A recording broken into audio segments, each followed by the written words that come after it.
बिस्मिल्लाहिर्रहमानिर्रहीम। अस्सलामुअलैकुम वरहमतुल्लाहि वबरकातुहू।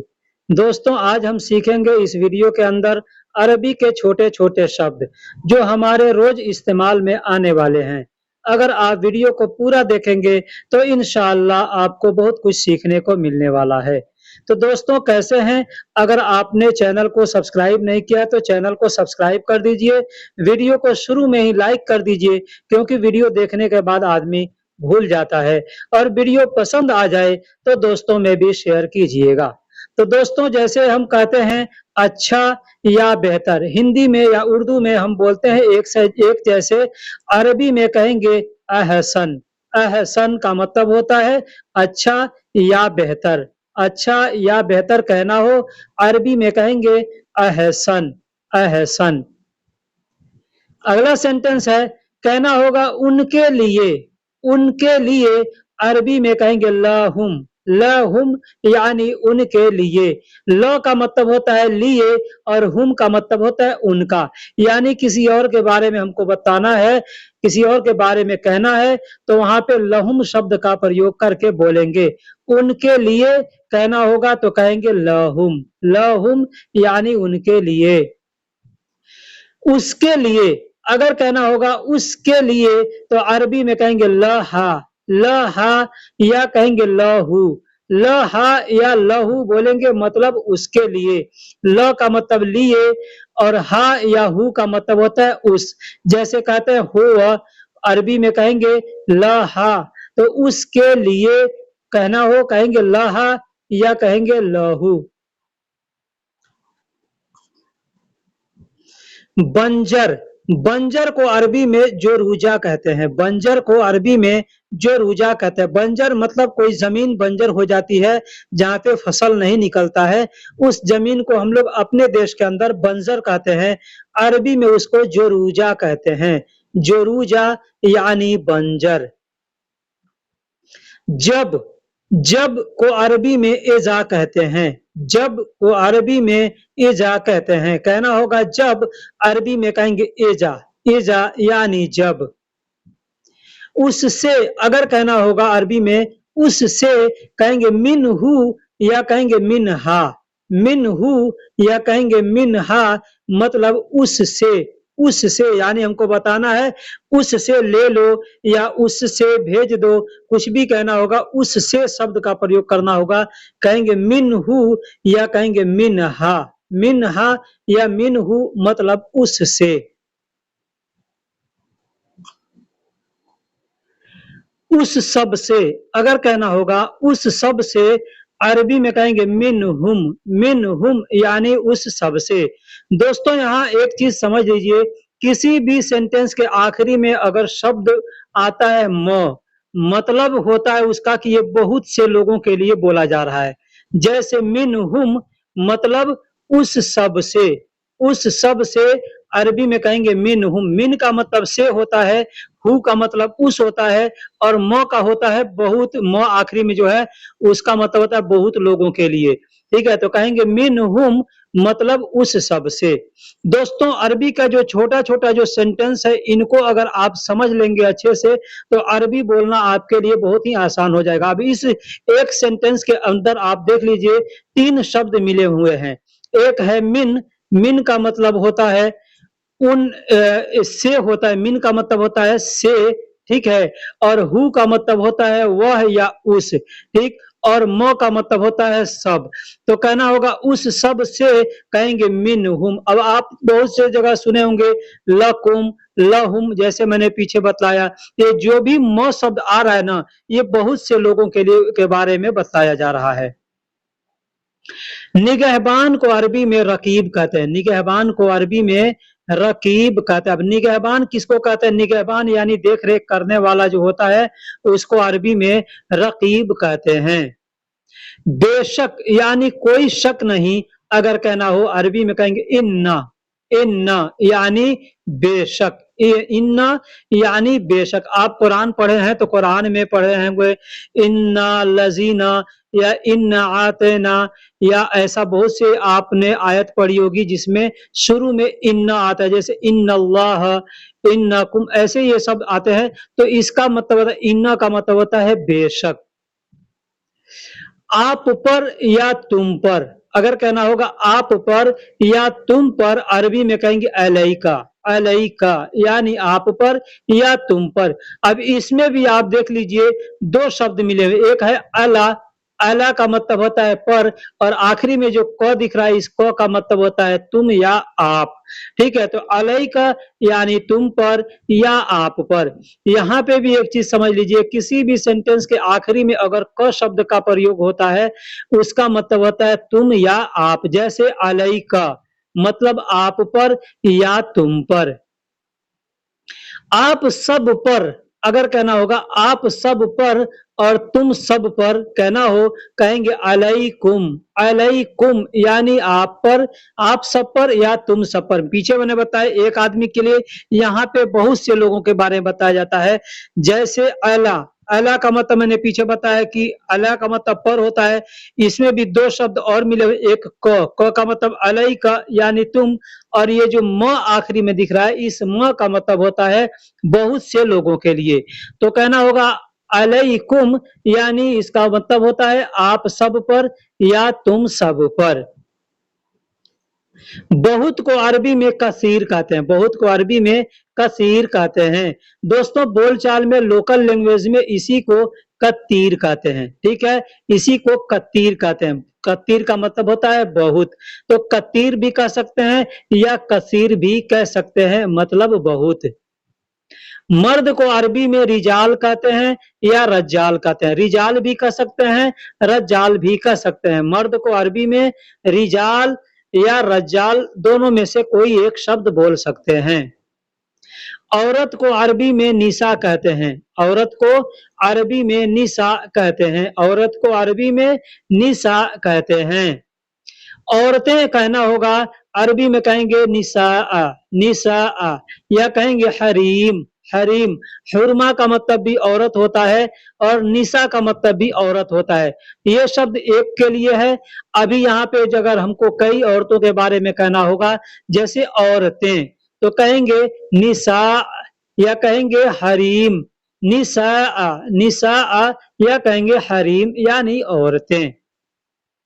गुनाह को या बुराई को अरबी में हुबा कहते हैं, गुनाह को बुराई को अरबी में हुबा कहते हैं, हुबा यानी गुनाह या बुराई। उसमें अगर कहना होगा अरबी में उसमें, अरबी में कहेंगे फीहा, फीहा। इस एक सेंटेंस के अंदर दो शब्द मिले हुए हैं, जैसे फी, फी का मतलब में होता है और हा का मतलब उस होता है। अब यहाँ एक चीज बता दूं कि फी का मतलब है भी होता है और फी का मतलब में भी होता है। तो अगर फी अगर अकेले है, अकेले सिर्फ एक जगह फी कहेंगे, उसका मतलब होता है। अगर हम किसी सेंटेंस में उसको मिलाकर बोलेंगे उसका मतलब होगा में, जैसे फीहा यानी उसमें, हा का मतलब उस, जैसे हुआ का मतलब वह या उस होता है, वही का उसी शब्द का ये यहाँ पे शॉर्टकट लिखा हुआ है फी हा यानी उसमें। काफी है, अगर कहना होगा काफी है, अरबी में कहना होगा काफी है, कहेंगे कफी, कफी या कह सकते हैं कफा, कफा यानी कफी या कफा मतलब काफी है। जैसे काफी क्या चीज है, जैसे कोई सामान बहुत है, कोई आदमी पूछता है इससे काम हो जाएगा, इतना से काम चल जाएगा, तो आदमी कहता है काफी है, काफी है। तो अरबी में कहते हैं कफी या कहेंगे कफा। निशान को अरबी में आया कहते हैं, निशान को अरबी में आया कहते हैं, आया यानी निशान। लाइन को अरबी में खत कहते हैं, लाइन को अरबी में खत कहते हैं। दोस्तों ये छोटे छोटे शब्द अगर आप सीख जाएंगे तो छोटे छोटे शब्दों को जोड़ जोड़ करके आप आसानी के साथ जुमले बना सकते हैं। ठीक, तो लाइन को अरबी में खत कहते हैं। सख्त को अरबी में शदीद कहते हैं। सख्त को, जैसे कोई सामान ठोस है, मजबूत है, जैसे बर्फ सख्त होता है, लोहा सख्त होता है, तो उसको सख्त सख्त जो शब्द है इसको अरबी में शदीद कहेंगे। शदीद यानी सख्त। सख्त गर्मी, जैसे कहना होगा सख्त गर्मी है, ठीक है। यहाँ पे भी ये शदीद शब्द जो है यानी बहुत, यानी सख्त मजबूत गर्मी। आदमी कहता है ना सख्त, बहुत सख्त गर्मी है, तो अरबी में कहेंगे फी शदीद हरारा। फी शदीद हरारा यानी सख्त गर्मी, बहुत सख्त है, गर्मी बहुत तेज है, गर्मी बहुत मजबूत है, इसका मतलब ये होता है। तो सख्त गर्मी है कहना होगा, कहेंगे फी शदीद हरारा।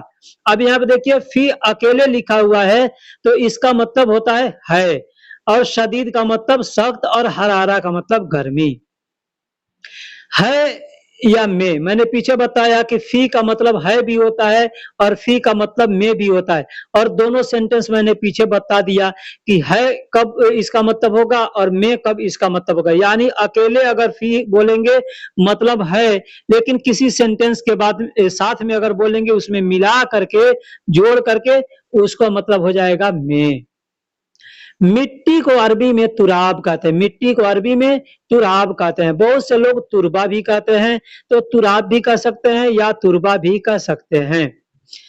जमीन को यानी पृथ्वी को, धरती को अरबी में अर्द कहते हैं। जमीन को, पृथ्वी को, धरती को अरबी में अर्द कहते हैं। हिंदी उर्दू में हम लोग कई तरीके से बोलते हैं। उर्दू में जमीन कहते हैं, हिंदी में पृथ्वी कहते हैं या धरती कहते हैं, अरबी में अर्द कहते हैं। जमीन में, जैसे कहना होगा जमीन में फियर्द, फियर्द यहाँ पे हमने अलग लिखा है, लेकिन जमीन में अगर कहना होगा कहेंगे फी अर्द, फी अर्द। यानी यहाँ पे अगर हम माने तो इसको, ये फी और अर्द एक में मिला करके बोल रहे हैं, तो फी अर्द यानी जमीन में। लेकिन अगर कहना होगा जमीन है तो भी कह सकते हैं फी अर्द, यानी दोनों जगह इस सेंटेंस को इस्तेमाल कर सकते हैं। आसमान, अरबी में कहेंगे समा, समा यानी आसमान।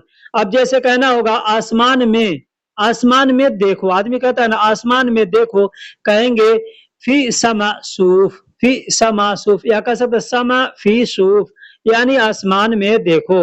लेकिन अगर कहना होगा आसमान है तो भी कहेंगे फी समा, फी समा यानी आसमान है। गार को यानी गुफा को अरबी में कहफ कहते हैं। गार को, गुफा को अरबी में कहफ कहते हैं। ये गार क्या होता है? पहाड़ों के अंदर जो खो बने होते हैं, गुफा बने होते हैं, उसको अरबी में कहफ कहते हैं। पहाड़ को अरबी में जबल कहते हैं। पहाड़ को अरबी में जबल कहते हैं। आपने बहुत से, यहाँ सऊदी अरब में रहते हैं तो बहुत से पहाड़ों के नाम सुने होंगे, जैसे जबल नूर आदमी कहता है या जबल उहद कहता है, ठीक है। बहुत से ऐसे पहाड़ हैं, तो जबल शब्द जो है ये पहाड़ को जबल कहते हैं।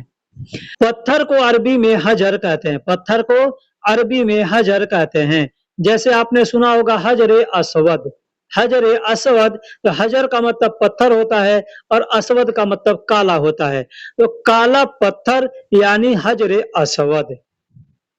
जरूरत को अरबी में हाजा कहते हैं या हाजत कहते हैं। आप ध्यान से इसको देखिएगा, हाजा अरबी में लिखेंगे हाजा, हाजत उर्दू में हाजत बोलते हैं, और अरबी में तो नहीं बोल करके आखिरी में ह बोलते हैं, क्योंकि हाजा लिखने, हाजत लिखने के लिए आखिरी में हा लिखा जाता है, हा के ऊपर ता बना रहता है, तो हा और ता दोनों एक ही में मिला के लिखा होता है, इसलिए उर्दू में उसको हाजत बोलते हैं, अरबी में हाजा बोलते हैं, यानी जरूरत। दूसरा अरबी का अल्फाज है एहताज। एहताज का मतलब भी होता है जरूरत, एहताज का मतलब भी होता है जरूरत। जिम्मेदारी को अरबी में मसूल कहते हैं। जिम्मेदारी को अरबी में मसूल कहते हैं। जैसे कोई कहता है तुम्हारा जिम्मेदारी है, तुम्हारा जिम्मेदारी है, अरबी में कहेंगे फी अंत मसूल, फी अंत मसूल। फी का मतलब है अंत यानी तुम्हारा, और जिम्मेदारी यानी मसूल। तो कहना होगा तुम्हारा जिम्मेदारी है, तो कहेंगे फी अंत मसूल। जैसे आप कहीं काम करते हैं तो कोई भी काम जिसके अंडर में दिया जाता है उसका जिम्मेदारी होता है उसको अच्छे से करना। ठीक है, मैंने आपको पैसा दिया, अब आपका जिम्मेदारी है उस पैसे को अच्छे से रखना, तो ये जो जिम्मेदारी होती है इसको अरबी में मसूल कहते हैं। जैसे हम लोग यहाँ काम करते हैं तो हमारी जो भी जिम्मेदारी, हमारा हर चीज का जिम्मेदार हमारा कौन है, यहाँ पे कफील है, तो कफील हमारा मसूल है। तो जिम्मेदार को अरबी में मसूल कहते हैं या जिम्मेदारी को मसूल कहते हैं, जिम्मेदार या जिम्मेदारी दोनों को मसूल कहते हैं।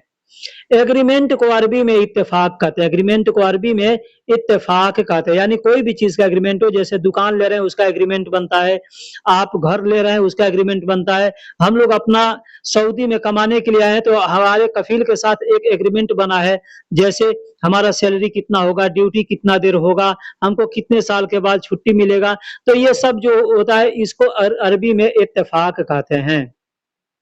सब्सक्राइब यानी इश्तराक, सब्सक्राइब को अरबी में इश्तराक कहते हैं।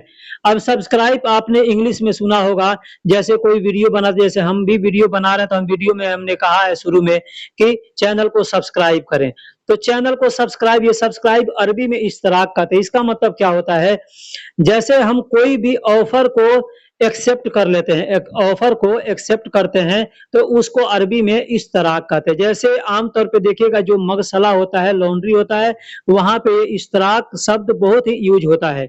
वहां पे लोग क्या करते हैं कि 200 रियाल रख देंगे और 300 रियाल का काम कराएंगे। मगसले वाले खुद ऐसा करते हैं, 200, हमारे मगसले में भी ऐसा है, 200 रुपया रखिए और आप 300 रुपये का काम कराइए, यानी 100 रुपया आपको फायदा दिया जाएगा। ठीक है, तो इसी को इश्तराक कहते हैं। बॉर्डर को अरबी में हद कहते हैं, सरहद कहते हैं या हदूद कहते हैं। हम लोग कहते हैं ना अपने हद में रहो, यानी अपने सीमा में रहो, तो जो सीमा होता है उसको अरबी में हद कहते हैं, सरहद कहते हैं या हुदूद कहते हैं, और ऐसे हिंदी में इसको बॉर्डर कहते हैं। गांव को अरबी में गरिया कहते हैं, गांव को अरबी में गरिया कहते हैं, गरिया, गरिया यानी गांव। जैसे कहना होगा मेरा गांव, अरबी में कहेंगे अना गरिया, अना गरिया यानी मेरा गांव। अगर कहना होगा तुम्हारा गांव, अरबी में कहेंगे अंत गरिया, अंत गरिया यानी तुम्हारा गांव। अंत का मतलब तुम्हारा और गरिया का मतलब गांव, अना का मतलब मेरा और गरिया का मतलब गांव, यानी मेरा गांव, अनागरिया तुम्हारा गांव, अंतगरिया उसका गांव, हुआ गरिया। ऐसे आप छोटे छोटे शब्दों को जोड़ करके बोल सकते हैं। शहर को अरबी में मदीना कहते हैं, शहर को अरबी में मदीना कहते हैं, शहर को अरबी में मदीना कहते हैं, शहर को, सिटी को अरबी में मदीना कहते हैं। क्षेत्र को, इलाका को अरबी में मंतका कहते हैं, क्षेत्र को, इलाका को अरबी में मंतका कहते हैं, मंतका यानी क्षेत्र, इलाका को अरबी में मंतका कहते हैं। बलात्कारी को अरबी में जानी कहते हैं, बलात्कार को अरबी में जीना कहते हैं और बलात्कारी को अरबी में जानी कहते हैं। ये जीना शब्द जो है उर्दू में भी इस्तेमाल किया जाता है, बोला जाता है, तो उर्दू में जीनाकार कहते हैं बलात्कारी को, और बलात्कार को जीना कहते हैं, लेकिन अरबी में जीना को बलात्कार को जीना कहते हैं और बलात्कारी को जानी कहते हैं। बलात्कार को जीना कहते हैं, बलात्कारी को जानिया। अब यहाँ पे औरत शब्द जो है, औरत जो बलात्कारी होगी उसको अरबी में जानिया कहते हैं, औरत को जानिया कहते हैं, और मर्द जो होता है उसको जानी कहते हैं। यह या इसको अरबी में दालिका कहते हैं, यह या इसको अरबी में दालिका कहते हैं, दालिका, दालिका। अभी इसको बोलने के लिए वो दालिका बोलते हैं, दालिका या जालिका, मतलब यह या इस। यह या इसको दूसरा बोलने का तरीका है हाजा, हाजा। ये शब्द ज्यादा मशहूर मारूफ है, इसी को लोग ज्यादा इस्तेमाल करते हैं। दोस्तों मैंने अभी बोला मशहूर मारूफ, मशहूर मारूफ। अब ये मशहूर यानी फेमस, मारूफ का मतलब भी होता है फेमस, एक ही चीज है। तो मशहूर व मारूफ यानी ज्यादा बोला जाने वाला, ज्यादा इस्तेमाल होने वाला, ज्यादा जिसका नाम हो उसको कहते हैं मशहूर या मारूफ। कभी को अरबी में अबदन कहते हैं, कभी को अरबी में अबदन कहते हैं, अबदन यानी कभी, अबदन यानी कभी, अबदन यानी कभी। कभी कभी कहना होगा, कहेंगे कभी कहना होगा, कहेंगे अबदन। अब यहाँ पे ध्यान दीजिएगा, अबदन, अलिफ यानी छोटा अलिफ से मैंने अलिफ से लिखा है, अलिफ, बा, दाल, और दाल के ऊपर है दो जबर, अबदन, यानी इसका मतलब होता है कभी, कभी। ठीक है, तो कभी कहना होगा, कहेंगे अबदन यानी कभी। अगर कहना होगा कभी कभी, अरबी में कहेंगे अहियाना, अहियाना यानी कभी कभी, अहियाना यानी कभी कभी। अगर कहना होगा कभी कभी, कहेंगे अहियाना। गुलाम को या बंदा को अरबी में अबद कहते हैं। अब पीछे मैंने बताया अबद एक और शब्द है जो अलिफ से लिखा हुआ था, उसका मतलब होता है कभी, लेकिन ये ऐन से लिखा हुआ है अबद, इसका मतलब होता है गुलाम या बंदा। जैसे किसी का नाम अब्दुल्लाह है, तो इसमें अब्दुल्लाह का मतलब कहता है, अब्द का मतलब होता है बंदा या गुलाम, और अल्लाह का मतलब अल्लाह। तो अब्दुल्लाह यानी अल्लाह का बंदा, या अब्दुल्लाह यानी अल्लाह का गुलाम, इसका मतलब ये होता है। ठीक है, तो अब्द का मतलब जो ऐन से अब्द होता है, इसका मतलब होता है गुलाम या बंदा। सजा को अरबी में अजाब कहते हैं, सजा को अरबी में अजाब कहते हैं, सजा को अरबी में अजाब कहते हैं। नाफरमान को अरबी में फासिक कहते हैं, नाफरमान को जो बात नहीं मानता है उसको अरबी में फासिक कहते हैं, फासिक यानी नाफरमान। अल्लाह की कसम, या कसम खाना हो आपको, तो अरबी में कहेंगे कसम बिल्लाह, कसम बिल्लाह यानी अल्लाह की कसम। अगर कसम नहीं बोलेंगे, सिर्फ कहेंगे बिल्लाह, इसका मतलब भी होता है अल्लाह की कसम। तो आपने देखा होगा कि हर बात बात पे सऊदी लोग, बहुत से लोग ऐसे हैं जो कसम बिल्लाह बोलते हैं, मतलब अल्लाह की कसम। गुस्सा को अरबी में गजब कहते हैं, गुस्सा को अरबी में गजब कहते हैं, गुस्सा को अरबी में गजब कहते हैं। गुस्सा को अरबी में जालान कहते हैं, गुस्सा को अरबी में जालान कहते हैं, गुस्सा को अरबी में जालान कहते हैं। झगड़ा को अरबी में जिंजाल कहते हैं, झगड़ा को अरबी में जिंजाल कहते हैं, झगड़ा को अरबी में जिंजाल कहते हैं। फजल या फज्जल, अब यहाँ पे मैं अरबी को ऊपर लिखा हूं और नीचे उसका हिंदी और इंग्लिश लिखा हूं। बहुत से लोग हैं जो इसका मतलब नहीं समझ पाते हैं। जैसे फजल या फद्दल बोलने के लिए लोग आमतौर पे फद्दल बोलते हैं, इसका मतलब होता है कृपया यानी बराए मेहरबानी। उसको अरबी में फजल लिखा जाता है, बोलने के लिए लोग फद्दल बोलते हैं।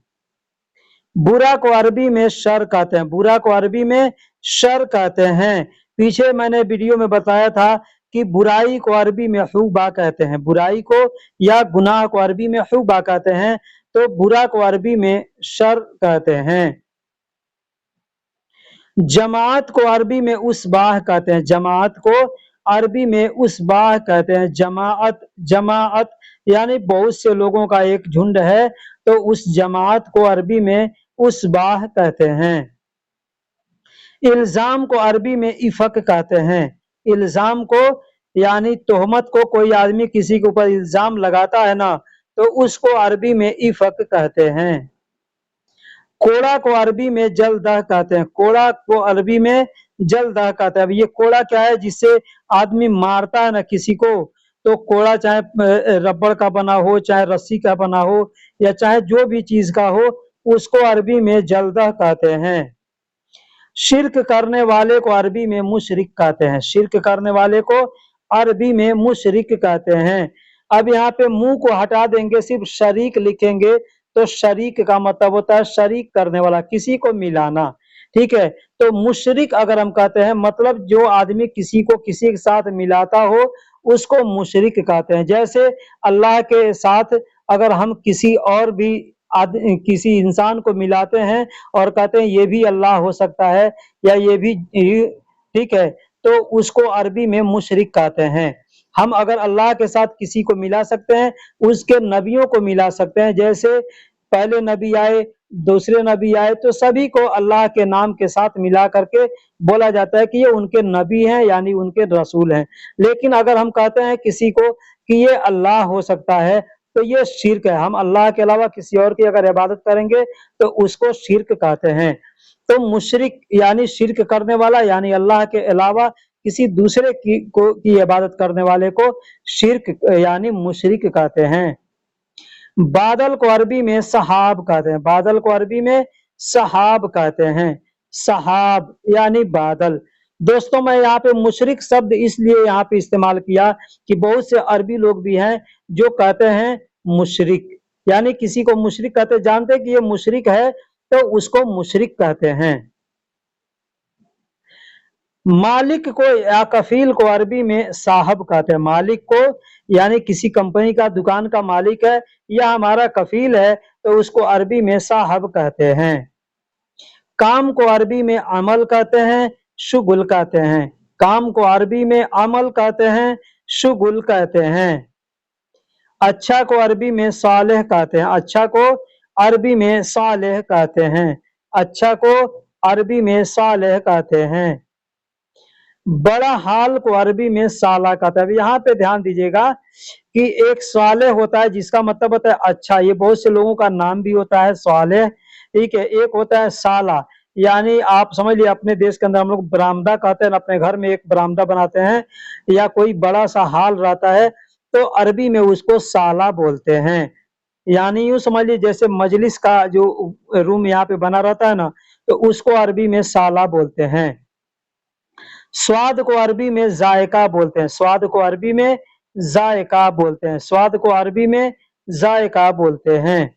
नमक को अरबी में मिल्हा बोलते हैं। नमक को अरबी में मिल्ह बोलते हैं। और नमकीन को अरबी में मिल्हा कहते हैं। तो मिल्ह या मिल्हा दोनों में से कोई भी बोल सकते हैं।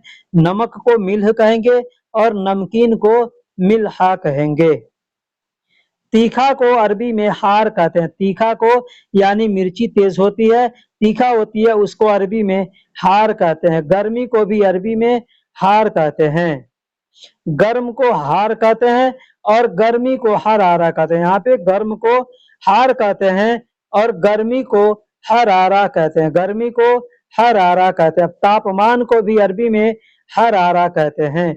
अब यहाँ पे बता दूं कि बुखार जो होता है ना, बुखार, आदमी को बुखार लगता है, जिस्म गर्म होकर के तपने लगता है, उसको अरबी में हरारा कहते हैं। अगर मान लीजिए आपको कभी बुखार आ जाए तो आप अपने कफील से कह सकते हैं अनाईजी हरारा, या कहेंगे अनाफी हरारा, यानी मुझे बुखार है। भाप को भी अरबी में बुखार कहते हैं। भाप यानी जो गर्म पानी होता है उसमें से जो स्टीम निकलता है, उस स्टीम को अरबी में बुखार कहते हैं। प्रेस को, इस्तरी को मकवा कहते हैं, कौवी कहते हैं, ऊती कहते हैं, काविया कहते हैं। ये 4 नाम हमें मालूम है, और भी नाम हो सकते हैं इसके, जैसे मकवा यानी प्रेस। प्रेस जो कपड़ा प्रेस करने वाला होता है उसको अरबी में मकवा कहते हैं। या उसको अब यहाँ पे कौवा, अगर म को हटा देते हैं, कौवा या कौवी, बात सेम सेम है, यहाँ पे ध्यान दीजिएगा, ठीक है। तो कौवा या कौवी, आखिरी में हमने लिखा काविया। ये तीनों शब्द एक ही है, बोलचाल में अलग अलग होता है। तो कोई मकवा कहता है, कोई कौवी कहता है, कोई काविया कहता है, बहुत से लोग कहते हैं बुखार। बुखार, बुखार का मतलब गर्म होता है, गर्म को बुखार कहते हैं ना, तो गर्म जो होता है ना, तो कपड़ा को गर्म किया जाता है तो प्रेस होता है, उसी को अरबी में बहुत से लोग बुखार भी बोलते हैं। और ऊती, ये कतर वगैरह में लोग ऊती बोलते हैं प्रेस को। तो प्रेस को अरबी में इस्तरी, प्रेस यानी इस्तरी को अरबी में मकवा, कौवी, ऊती या काविया कोई भी बोल सकते हैं। फोल्ड या फोल्डिंग को अरबी में सफ़त कहते हैं, तस्फीत कहते हैं। जैसे कपड़ा फोल्डिंग किया जाता है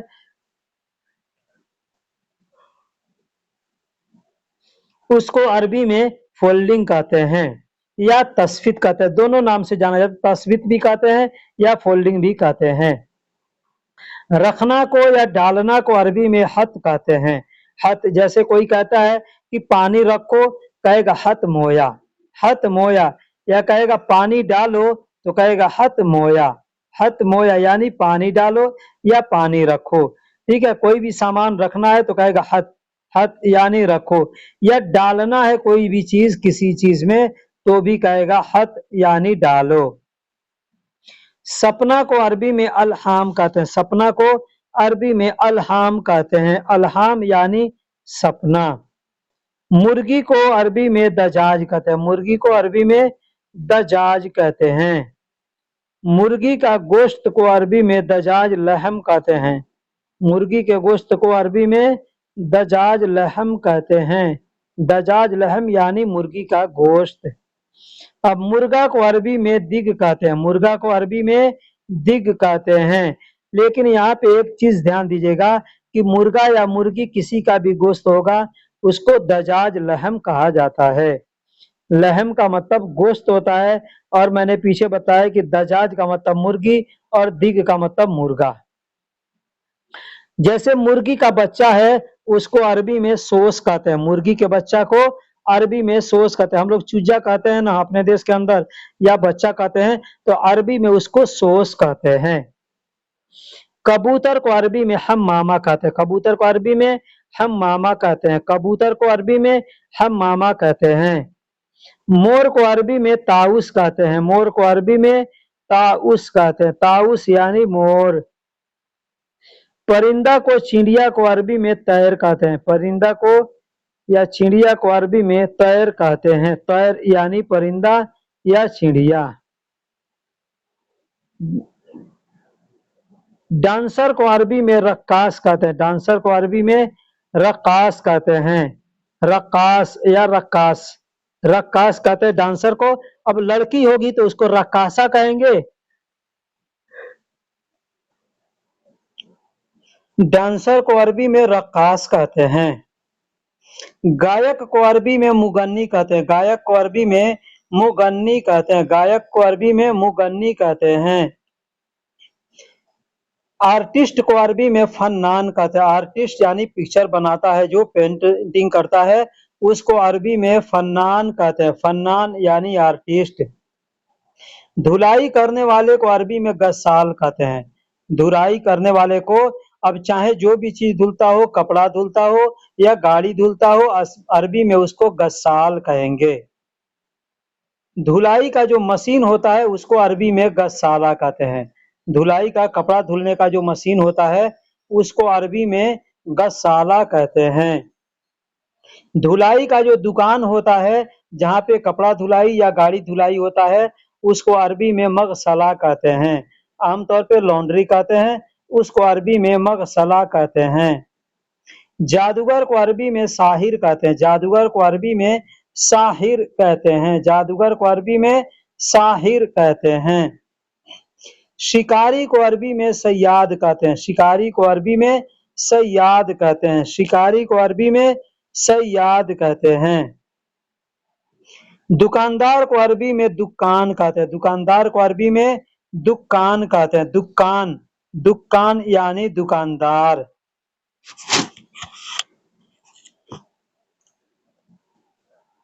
सिगरेट को अरबी में दुखान कहते हैं, सिगरेट को अरबी में दुखान कहते हैं। अब यहाँ पे एक चीज बता दूं, सिगरेट को दुखान कहते हैं लेकिन सिगरेट पीने को तदखीन कहते हैं, सिगरेट पीने को तदखीन कहते हैं। तदखीन यानी नो स्मोकिंग, जैसे इंग्लिश में कहते हैं नो स्मोकिंग, तो स्मोकिंग को तदखीन कहते हैं। अब अगर कहना होगा नो स्मोकिंग तो कहेंगे तदखीन ममनू, तदखीन ममनू यानी सिगरेट पीना या धूम्रपान करना मना है। लाइटर को अरबी में वल्लाआ कहते हैं, लाइटर को अरबी में वल्लाआ कहते हैं, लाइटर को यानी आग जलाने वाला जो लाइटर होता है उसको अरबी में वल्लाआ कहते हैं। दूध वाला को अरबी में लब्बान कहते हैं, दूध को अरबी में हलीब कहते हैं लेकिन दूध वाला जो होता है उसको अरबी में लब्बान कहते हैं, दूध वाला को अरबी में लब्बान कहते हैं। पानी वाला को अरबी में शक्काफ बोलते हैं, पानी वाले को अरबी में शक्काफ बोलते हैं। जैसे जो पानी बेचते हैं ना तो उसको अरबी में, पानी जो बेचने वाला है उसको अरबी में शक्काफ कहते हैं। बर्फ वाला को अरबी में सल्लाज बोलते हैं, बर्फ वाले को अरबी में सल्लाज बोलते हैं। अब बर्फ को अरबी में सल्ज बोलते हैं और बर्फ वाले को अरबी में सल्लाज बोलते हैं। बावर्ची को अरबी में तब्बाख कहते हैं। बावर्ची को यानी जो किचन में खाने बनाते हैं, खाना बनाने वाले को अरबी में तब्बाख कहते हैं। दर्जी को अरबी में खयात कहते हैं। दर्जी को यानी कपड़ा सिलने वाले दर्जी को अरबी में खयात कहते हैं। दर्जी को खयात कहते हैं। चुम्मा को अरबी में बोसा कहते हैं। चुम्मा को अरबी में बोसा कहते हैं। ये बोसा शब्द जो है ये उर्दू में भी इस्तेमाल किया जाता है। आमतौर पे लोग चुम्मा कहते हैं, अरबी में उसको बोसा कहते हैं। जैसे कहना होगा मुझे चुम्मा दो, अरबी में कहेंगे आतीनी बोसा। आतीनी बोसा यानी मुझे चुम्मा दो। आतीनी का मतलब आती का मतलब दो और नी का मतलब मुझे या मेरा। अब यहाँ पे एक चीज बता दूं, किसी भी सेंटेंस के आखिरी में अगर ई शब्द का प्रयोग किया जाएगा, यानी हम हिंदी में लिखे हैं तो आखिरी में हमने न के बाद एक मात्रा दिया है, उर्दू में लिखा जाएगा या अरबी में तो आखिरी में ई लिखा जाएगा, या लिखा जाएगा। तो उस या शब्द का मतलब होता है मेरा या मुझे। जैसे कहना होगा आतीनी मतलब मुझे दो। आती का मतलब दो और नी का मतलब मुझे, और बोसा का मतलब चुम्मा। अगर किसी से कहना है कि मुझे चुम्मा दो, अरबी में कहेंगे आतीनी बोसा। प्यार को अरबी में हुब कहते हैं। प्यार को अरबी में हुब कहते हैं। प्यार को अरबी में हुब कहते हैं। प्यारा को अरबी में हुब्बी कहते हैं या हबीब कहते हैं। उर्दू में इसको क्या बोलते हैं? महबूब बोलते हैं। प्यारा को अरबी में हुब्बी बोलते हैं या हबीबी बोलते हैं, लेकिन उर्दू में कहना होगा तो वहां पे महबूब कहते हैं। ये महबूब शब्द हिंदी उर्दू सब जगह इस्तेमाल किया जाता है। जैसे कहना होगा तुमसे प्यार है यानी तुमसे मोहब्बत है, तो अरबी में कहेंगे हुब्बुक। हुब्बुक यानी तुमसे प्यार है। हुब का मतलब प्यार, और मैंने पीछे बताया था वीडियो में कि को का मतलब होता है तुम या तुम्हारा। ठीक है, तो यहाँ पे कहना होगा तुमसे प्यार है तो अरबी में कहेंगे हुब्बुक। हुब्बुक यानी तुमसे प्यार है या तुम प्यारे हो, इसका मतलब दोनों होता है। नापाक को यानी अशुद्ध को अरबी में हराम कहते हैं। नापाक को अशुद्ध को अरबी में हराम कहते हैं। हराम यानी नापाक। हरामी को अरबी में हरामी ही कहा जाता है। हरामी शब्द हिंदी उर्दू सब में इस्तेमाल किया जाता है, तो हरामी को अरबी में हरामी ही कहा जाता है। यहाँ सऊदी लोग, कोई आदमी अगर खराब है, झगड़ा करता है या कोई भी है, तो उसको अरबी में लोग बोलते हैं हरामी। शकल को चेहरा को अरबी में शक्कल कहते हैं। शकल शकल को यानी चेहरा को अरबी में शक्कल कहते हैं। शक्कल यानी चेहरा। हु बहु या एक जैसा, हम लोग बोलते हैं हु बहु, मतलब होता है एक जैसा, उसको अरबी में कहते हैं सेम सेम। सेम सेम ये शब्द इंग्लिश में भी इस्तेमाल किया जाता है, लेकिन ये अरबी का शब्द है सेम सेम। अरबी में कहेंगे हु बहु, हिंदी उर्दू में कहेंगे हु बहु या कहेंगे एक जैसा, अरबी में कहेंगे सेम सेम।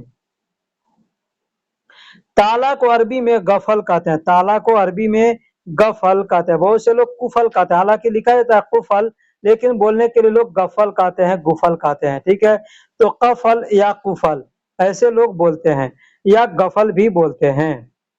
चाबी को अरबी में मिफ्ता कहते हैं। चाबी को अरबी में मिफ्ता कहते हैं। मिफ्ता यानी चाबी, चाबी यानी मिफ्ता। ठीक है, तो चाबी को अरबी में मिफ्ता कहते हैं। दरवाजा को अरबी में बाब कहते हैं। दरवाजा को अरबी में बाब कहते हैं। बाब यानी दरवाजा। खिड़की को अरबी में दिरसा कहते हैं। खिड़की को अरबी में दिरसा कहते हैं। दिरसा यानी खिड़की, दिरसा यानी खिड़की। बोल्ट को अरबी में समूला कहते हैं। अब यहाँ पे देख सकते हैं, हमने यहाँ पे एक बोल्ट का फोटो दिया है, ये मशीनों में इस्तेमाल किया जाता है। इसमें जो बोल्ट है यानी इसके अंदर दो चीज दिख रहा है, एक नट और दूसरा बोल्ट।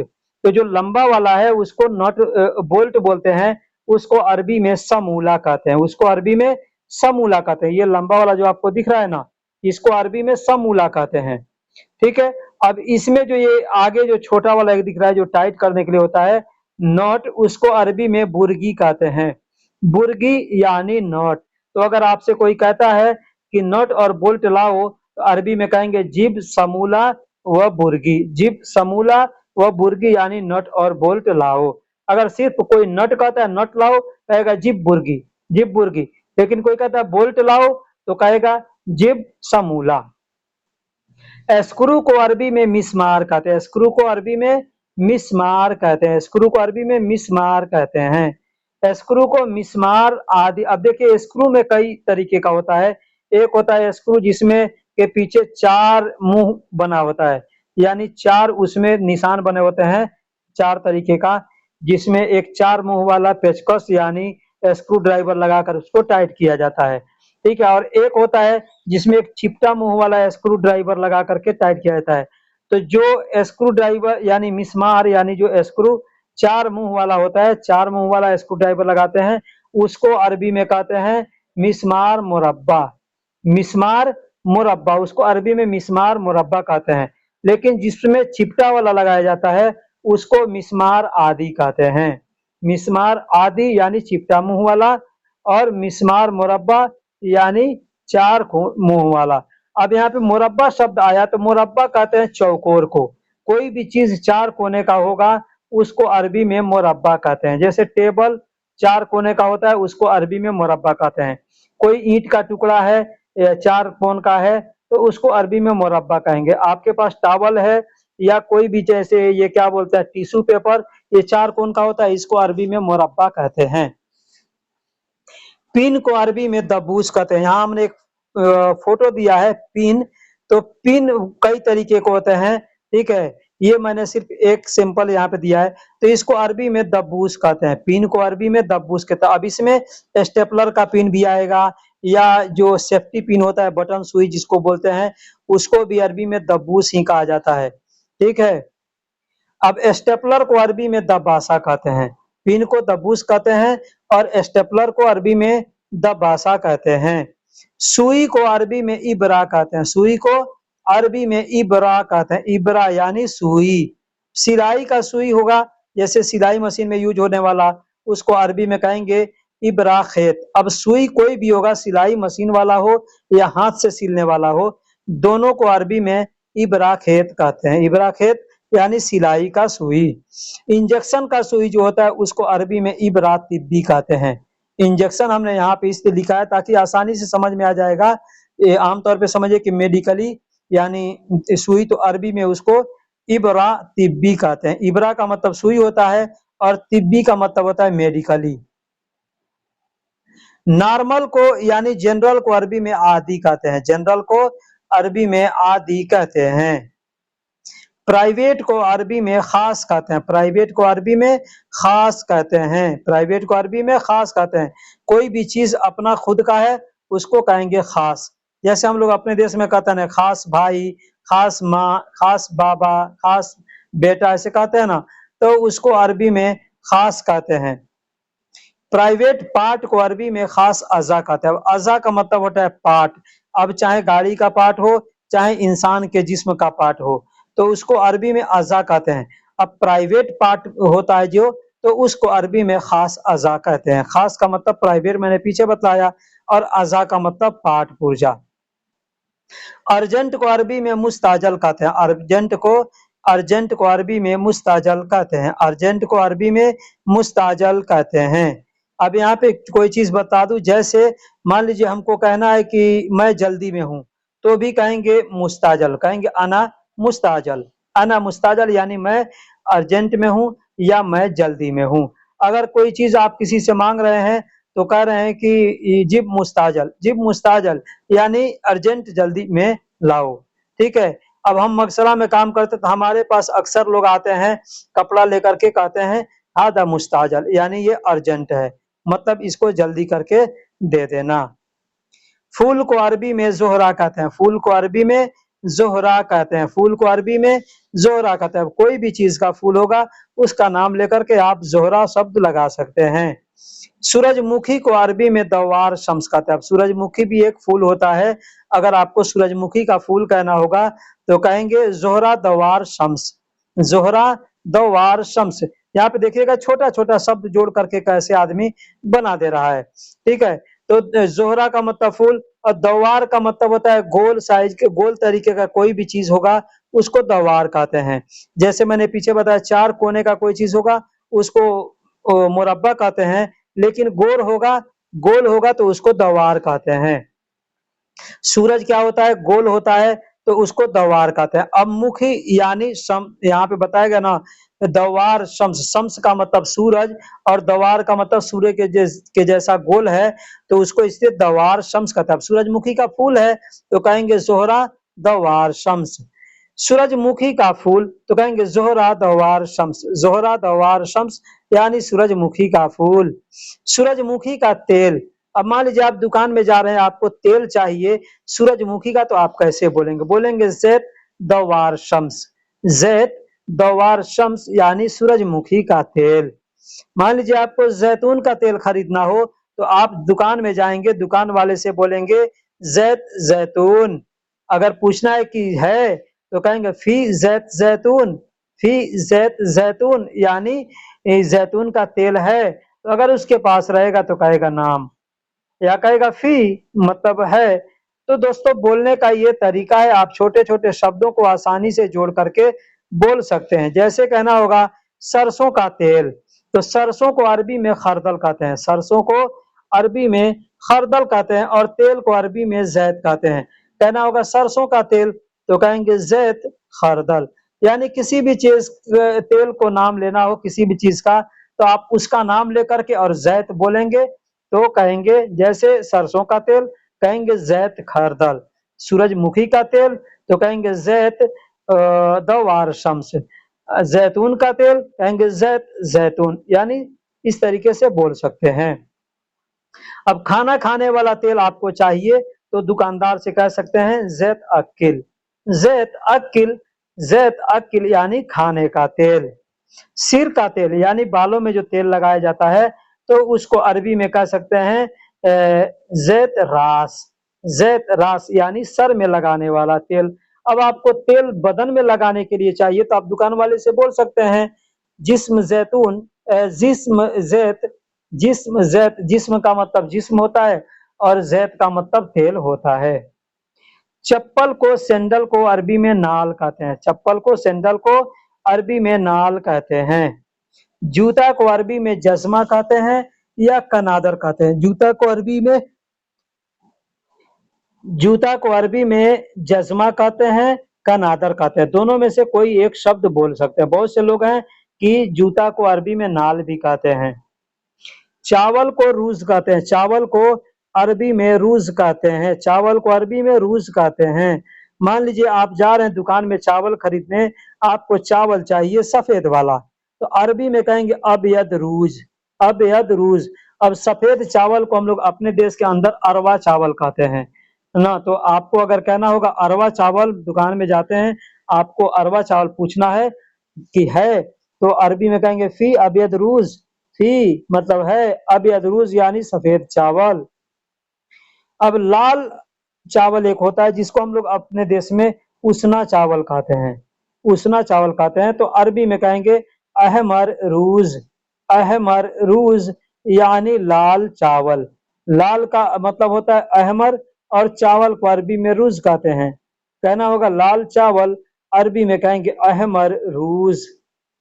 अब लंबा चावल कहना हो तो अरबी में कह सकते हैं तवील रूज़, तवील रूज़ यानी लंबा चावल। अब मान लीजिए हम लोग जाते हैं दुकान के अंदर चावल खरीदने के लिए, तो वहाँ पे देखिएगा चावल का जो बोरा होता है, कट्टा होता है, उसके ऊपर लिखा होता है अबयद रूज़, या उसके पास लिखा होता है अहमर रूज़।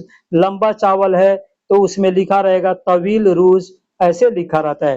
तो ये चीज़ सीखने की ज़रूरत है।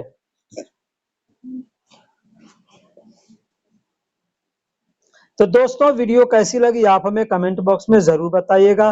फिर मिलेंगे अगले वीडियो में, तब तक के लिए अल्लाह हाफ़िज़, सलाम अलैकुम।